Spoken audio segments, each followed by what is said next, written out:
Welcome to LIS754 Systems Analysis and Design. And in this session, we are going to talk about the process by which we identify entities. There's a pretty well-established process by which one develops an entity relationship model or diagram. The first is to identify the entities, to identify the attributes of the entities. And if we remember what attributes are, they are the subcomponents of the data that belongs to the entity, the pieces of data that define what that entity is.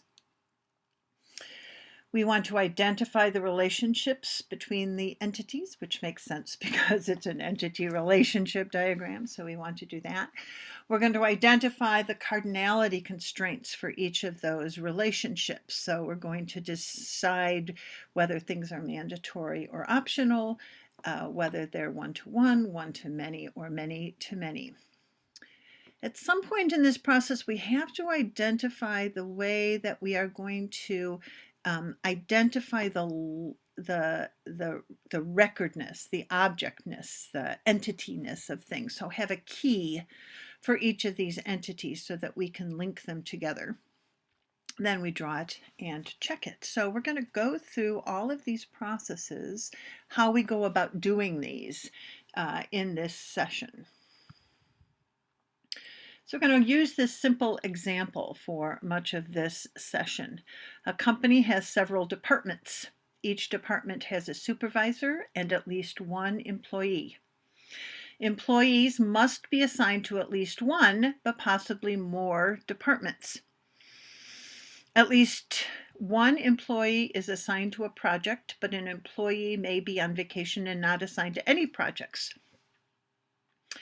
The important data fields are the name of the department, projects, supervisors, and employees, as well as a supervisor, an employee number, and a project number. And it is my estimate, my guess is that not just the project numbers are unique, but all the numbers need to be unique.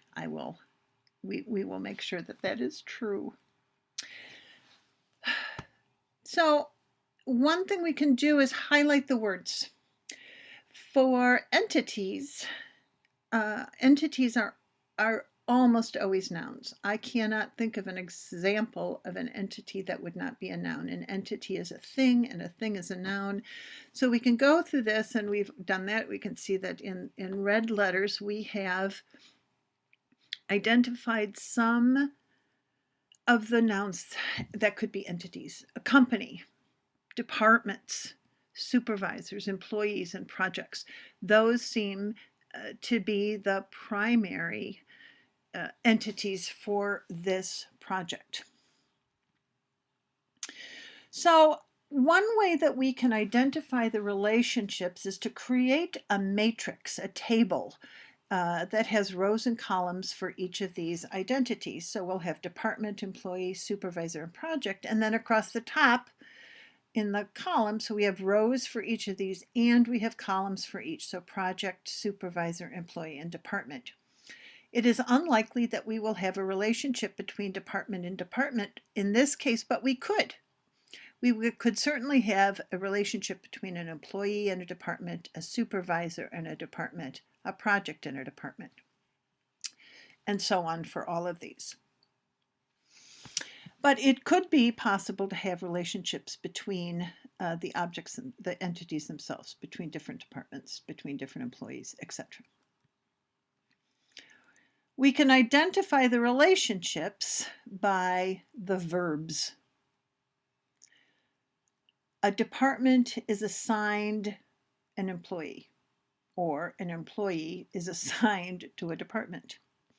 A department is run by a supervisor. An employee belongs to a department. An employee works on a project. A supervisor runs a department. A project uses an employee.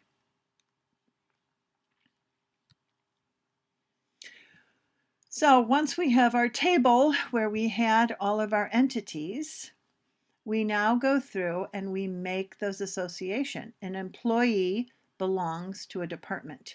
A supervisor runs a department. A project uses an employee, and an employee is assigned to a department. A supervisor runs a department, and you can see we've got some replication, but that's good that we are double checking. And a project is work done by an employee, or an employee works on a project.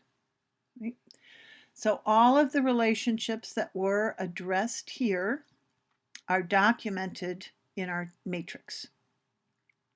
So now we have entities and relationships. That's a big deal. That's a big deal. That's a fair amount of the intellectual effort of doing this process. So we could start now, because we have a little table, we have our entities, we have our relationships, we could start drawing our entity relationship model. We can put the entities in rectangles, and we use diamonds to represent the relationships. Now, this is different than the process flow models, right? Process flow models, we had processes were rectangles, and decisions were relationships. And this is not a decision, this is a relationship. But in some ways, it's very, it's consistent with that, with the process models. This indicates a change, right? This is the link between these two, just as decisions were links between processes. So we have an employee works on a project, a department is run by a supervisor. And we can start putting them together, right? So we had a department run by a supervisor, the employee works on a project, and a department is assigned to an employee, or an employee is assigned to a department. So now we have, our model is growing. We can fill in the cardinality. This requires some thinking about the rules, the business process rules, some of the things that we've thought about in our use cases and in our process models and in some of the other things that we have done.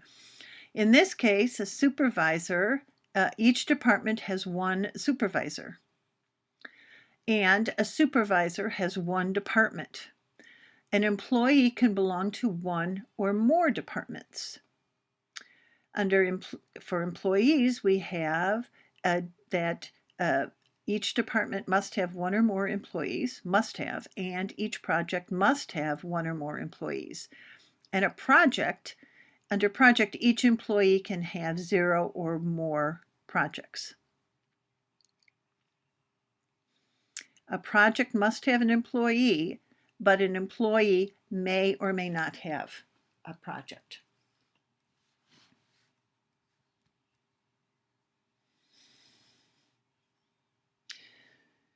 And so we remember this from the previous video, that cardinality in a relationship can have these relationships: 0 or 1, 0 or more, 1 or more, 1 and only 1. And we will remember that this is how we annotate this, the notation. We have the line that means mandatory, mandatory. The O is for optional, optional. This is 0 or 1, 0 or more, 1 or more, 1 and only 1.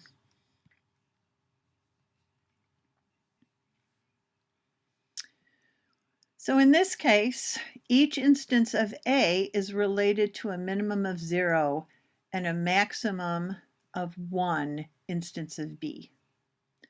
In this, each instance of B is related to a minimum of 1 and a maximum of 1 instance of A. A is related to a minimum of 1 and a maximum of many. And in this one, B is related to a minimum of 0 and a maximum of many. And you can actually encode in your system how many, if there is a finite maximum, if you want no more than an employee can be assigned to no more than 10 projects. That is something that could be built in. It's not necessarily in the diagram, but it can be certainly built into a system. So here we are, our ERD from our little company with cardinality. A department is run by one and only one supervisor. A supervisor runs one and only one department. An employee must be assigned to a department, and a department must have one or more employees. Did I say that right? An employee is assigned to one or more departments. An employee may or may not work on any projects, or they might work on 0 to whatever the maximum number is. But a project must have one employee.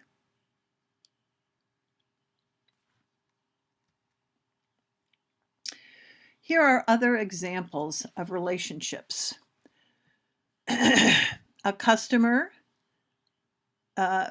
in this system, I think this is kind of dopey, but we could change it if we wanted. A customer places one or more orders, and an order may be placed by one and only one customer. An employee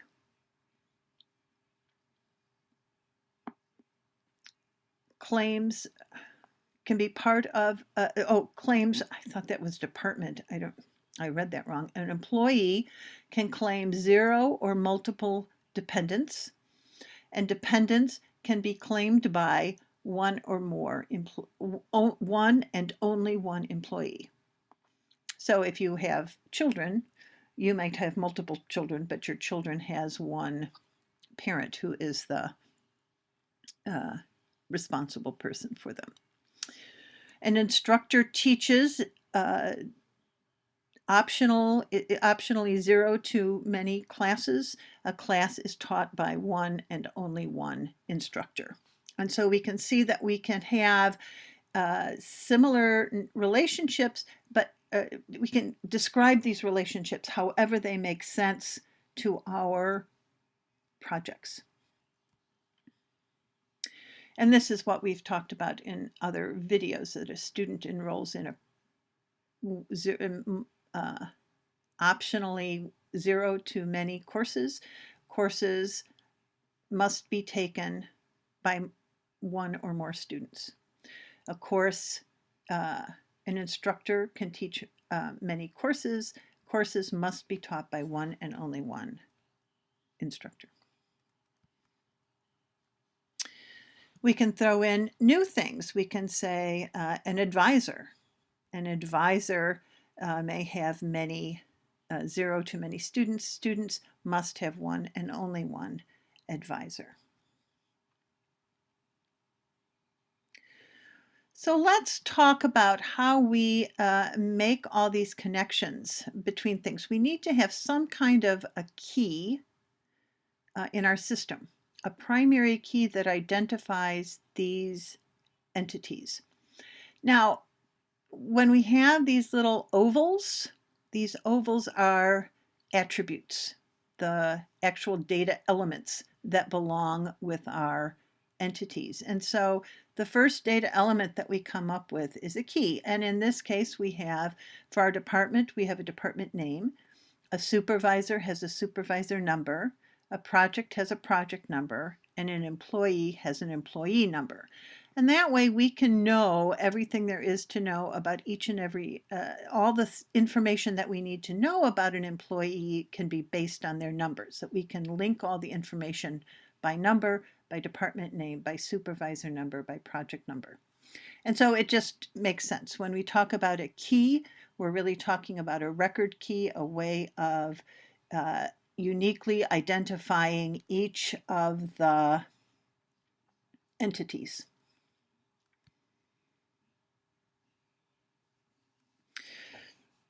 So we have our entities, we have our relationships, and we've dealt with cardinality, excuse me.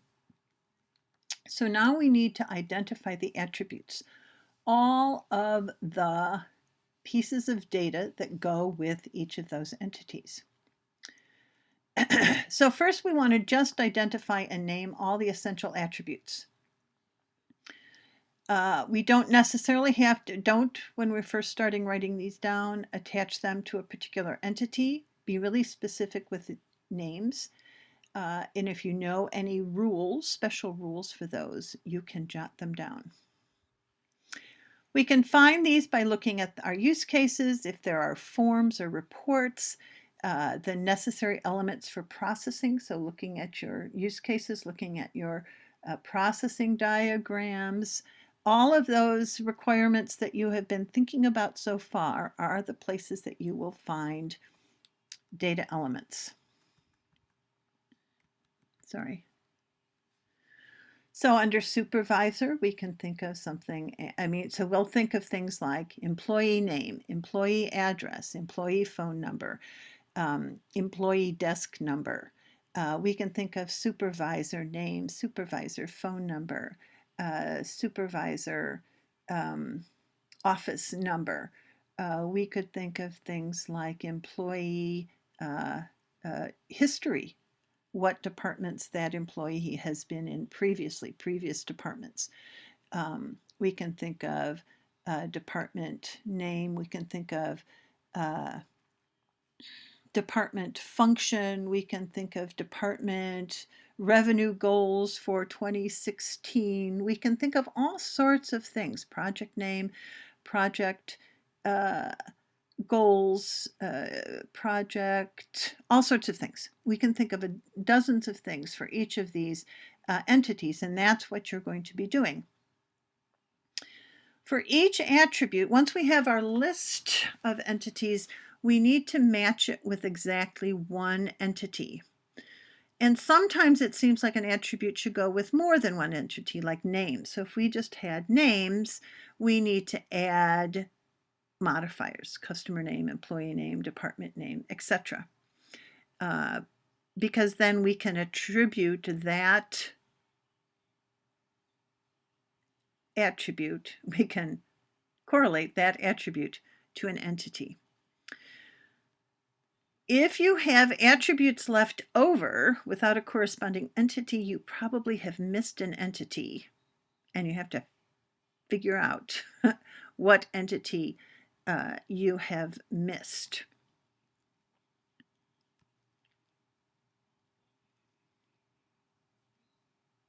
And then we're going to map the attributes, which is, we want to list those attributes out. So the one thing this is the most confusing thing about entity relationship modeling. So far it's been pretty straightforward, right? We have this conceptual thing. We have multiple conceptual things. We relate them together. We understand the relationships between those and like the numbers, right? There's a one-to-one relationship between these, etc. But now we're going to start getting a little complicated because many-to-many relationships should be avoided. And so we want to resolve those by dividing it into two one-to-many relationships. So let's look at that. When we have, and the problem is that it's really hard to implement in a system, many-to-many.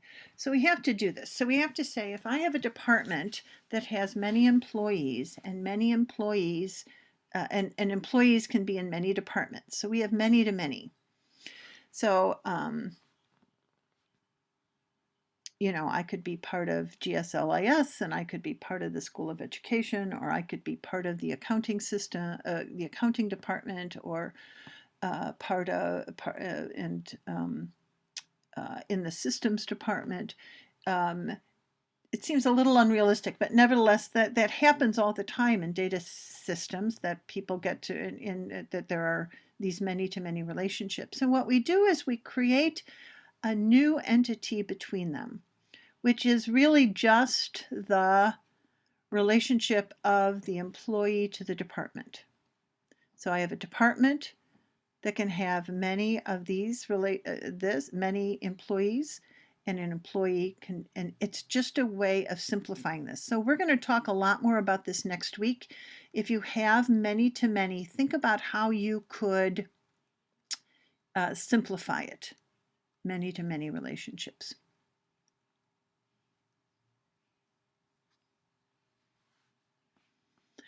So here's what a sort of fully, it would need more. Again, I would assume that we would need many more entities or attributes in this. But we have a department is assigned to departments and employees. I can be in many, my employee can be in many departments. My department has many employees. So what I do is I added this little new entity of employment department, and basically the only data is in there is the employee number and the department number. My department is assigned to employees. My employee works in a department. I have a one-to-one here, so this is super simple. The department is run by a supervisor, and the supervisor runs the department. An employee can work on many projects, and a project can have many employees and must have one, and an employee may or may not have any projects. And again, this is another way to resolve that many-to-many. Again, it's just the employee and the employee number and the project number. When we do this, it makes it a lot easier for our next step, which we're going to spend time on next week. If you don't understand this, we're going to work on this again, but just think about what it would mean to have many-to-many in a table, or many-to-many in any kind of a system. It's really complicated. So this is the way that we just simplify it.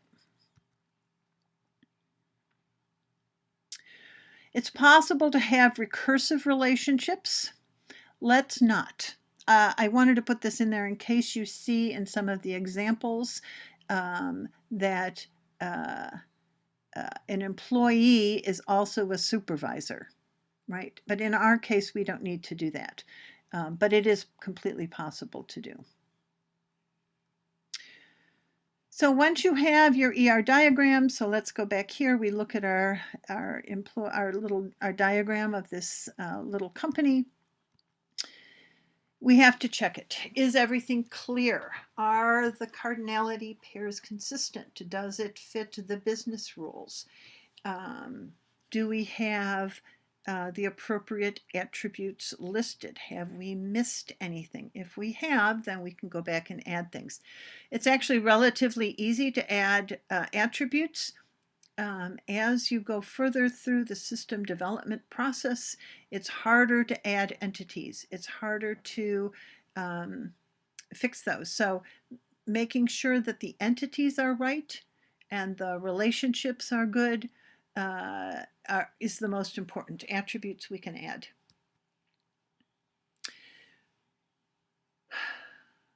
Entity relationship modeling is really good for most systems that are processing based or data centric. So it's good for banks, it's good for businesses, it's good for libraries, it's good for school processes.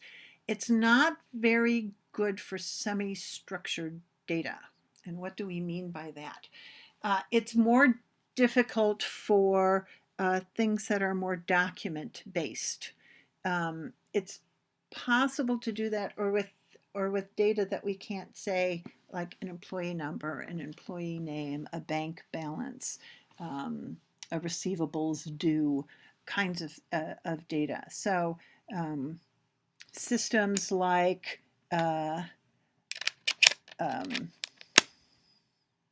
systems dealing with like Google, right? So when they're dealing with large quantities of links, that's not really great for an ERM, for entity relationship modeling, when you're trying to find relevancy in information retrieval. ERM just is not really good for that.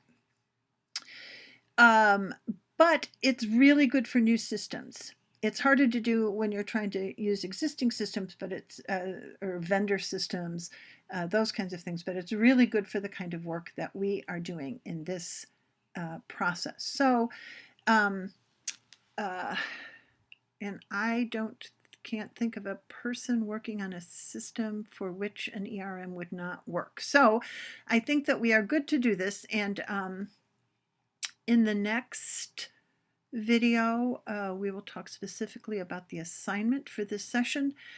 So please take a look at that. Please let me know if you have any questions.